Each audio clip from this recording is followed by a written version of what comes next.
All right, Trek Slash 9.8 2019 Part 2 review. So in my first video, I pretty much just told you what I'd done to the bike, but I really actually didn't get into the strengths and weaknesses of the bike itself. So the only mountain bikes I've had, I haven't had a ton. I had a 2016 Trek Remedy 8 in 27.5 wheels. Then I had a 2016 Intense Carbine, and that model was 140 rear, 160 front, and that bike actually I feel like was a little bit ahead of its time because they designed it in 2014. It was actually one of the first, what I would say, long travel 29ers made for enduro.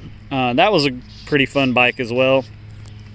This bike, I didn't mention last review, it has carbon wheels. That's what comes on the 9.8. I put this Fidlock bottle on. Fidlock bottles are really easy to get on and off the bike when you're riding, but you can see the tape around it. The mechanism that's attached to the bottom bottle, it wasn't in danger of coming off completely, but it kind of gets loose around the edges, and so it would rattle. So I took some Gorilla Tape and just tightened it down, and now it's been fine ever since. So things this bike does. Let's talk about climbing. For an enduro bike, I feel like this bike climbs pretty well. It's one of the lighter 29er enduro bikes out there. I mean, I have pretty heavy tires on. I have Huck Norris DH inserts, and I think this bike came out, we weighed it without pedals, and it was either 30.1 or 31.1. I'm not 100% sure, but that's not that bad. I mean, there are trail bikes coming out that are heavier than that. It's basically the same exact weight. The frame, at least, is the same weight as like the new Fuel EXs. It's just a little heavier. It's got a bigger fork. Like I said, I have heavier tires and longer travel shock. The chain stays are aluminum. The seat stays are carbon. So maybe the chain stays are a little heavier. But climbing wise, compared to my Intense Carbine, this thing's much easier to deal with. I know people act like the seat angle on the Trek is really slack. Well, it is, and certainly, the numbers would indicate that. However, the chain stays long enough that I definitely climbed steep stuff a lot easier on this bike than the Carbine. The Carbine, I felt like I had to lie down with my chest on the handlebars anytime it got steep to keep from looping out. Maybe it's the longer chain stays, I don't know, but this bike, it really hasn't been that bad. Another question I have about the seat angles, if you look at the way this bike's designed, the seat tube is kind of actually choked up a little farther than the bottom of it, the way that it is angled. So the effective seat tube angle on this, while it's still a little slacker than a lot of the bikes that have just come out, it's not as bad as it appears on paper, because where the seat tube starts in relation to the top tube and the bottom bracket is not as far back. The other thing is, sorry, my neighbor's mowing their grass. It just got really loud. There's a limit, I think, to how far forward that seat can be over the cranks before you start getting knee pain. I had slid my saddle way forward, trying to, get a better effective seat angle, but I started getting knee pain in the front of my knees, and I have since moved it back a little bit and to take care of that. So as far as climbing goes, I mean, yeah, if it's really steep, I definitely have to get forward, but it's not. I had more problems climbing on like a Trek Remedy. I borrowed a new Trek Remedy from a friend, and I felt like I was on the verge of looping that out on some little steep technical climbs way more than this, even though that bike in the low setting and this bike in the high setting, which is where I run it, have the same exact head angle. I was having way more difficulty with the Remedy on steep climbs. Something this bike does very well, things it does well, is for an enduro bike, it still makes a pretty good trail bike. It's still pretty nimble. It's poppy, especially with that Megneg and the way I have it set up now. It's not, I don't think it's really a plow bike. You can, but it still retains a pretty playful trail attitude at times. One thing it definitely does better, maybe this is the carbon wheels, maybe it's just a stiffer frame and everything in general, but I definitely noticed from the very first time I rode this bike that it carries speed along flat sections and just cruising. It carries speed a lot better than my other bike.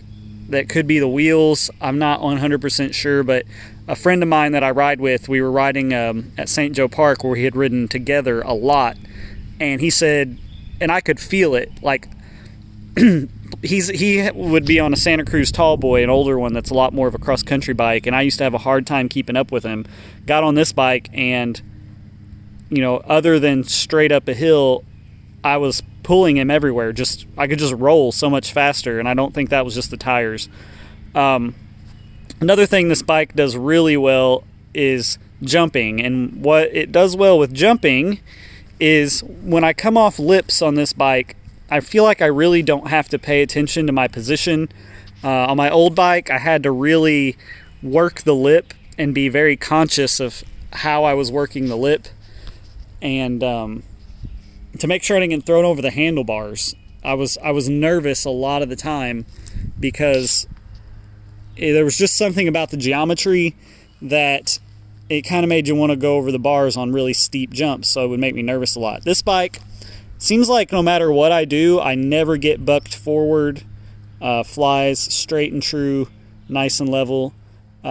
Weaknesses, I know the brakes on here that come stock is what I'm running. They're the Guide RS, which every website and magazine tells me aren't really the greatest. And I can understand they're not extremely powerful, but I don't really have an issue stopping when I need to or slowing down when I need to. However, I could definitely understand more powerful brakes would be nice. Until I got the Megneg, it's much better with the Megneg, but certainly the linkage on the suspension, the shock had very limited adjustment for what you had. You couldn't really make it any more progressive as it was. I don't think it's not designed via the linkage to be a great pedaling machine. Sitting down, seated pedaling was pretty good, but standing, sprinting as it was, definitely a lot more bob than my old bike. In contrast to something probably like a DW Link or something like that, I really think Trek honestly needs to give up on the reactive valve as being the answer. They have the active braking pivot, which is really nice, where when you're on the brakes, your suspension still works. And that is definitely good, especially in a fast, steep racing situation. But there's a reason none of their team enduro riders use the shock that comes on it, right? They all use the classic Super Deluxe that comes on a lot of other bikes. It's the through shaft. I understand the idea behind it. It's supposed to not heat up as fast, less friction. But that combined with the reactive valve, it's just not all that in a bag of chips. I mean, the Megneg, certainly huge upgrade. Maybe, if Trek would spec the Megneg on this bike straight out of the factory, that would be it adds so much more adjustability with just that $90 upgrade, and I think it would make it a lot better. But to be honest, what they probably ought to just spec is a Megneg with a Super Deluxe, like the normal one on there. Now for the Fuel EX, or the Top Fuel, which, the Top Fuel, which is a cross-country bike, does not have a reactive valve shock. It just has a shorter travel shock.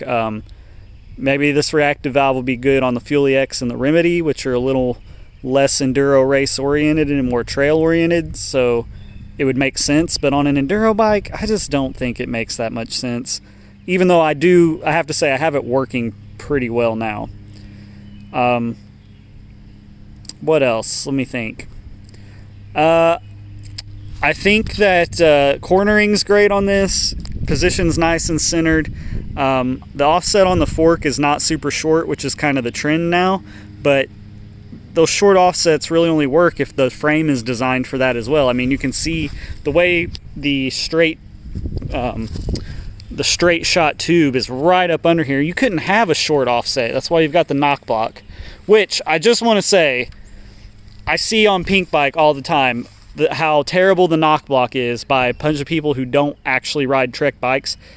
It's the biggest non-issue ever, unless you are trying to stuff your bike in the back of a little car and everything has to be precise. Then the knock block might be a problem. Motorcycle racers can't spin their bars. I have never, ever one time noticed the knock block on the trail while riding, anything like that. I don't see it as a problem at all. Another strength of this bike, durability. Other than maybe this pivot here is still spinning freely, but I feel like when I check it, it might be a little notchy.